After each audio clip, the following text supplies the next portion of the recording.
Here I have Samsung Galaxy F23, and today I'm going to show you how to enable Do Not Disturb mode on this device.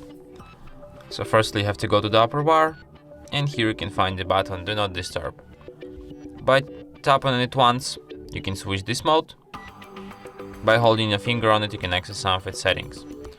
For example, you can set up a schedule for this mode, you can select days on which it will be active, you can select start time, end time of this mode.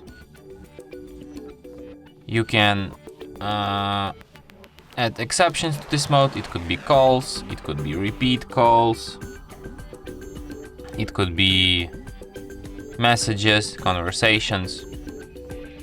You can add alarms, media sounds, touch sounds, calendar, events and reminders to the exceptions too. You can add some apps to the exceptions. And you can also hide notifications. You can just hide all notifications, or you can hide some of them and some of them unhide.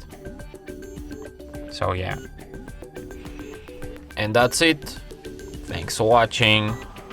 If you find this tutorial useful, don't forget to hit that like button and subscribe to our channel.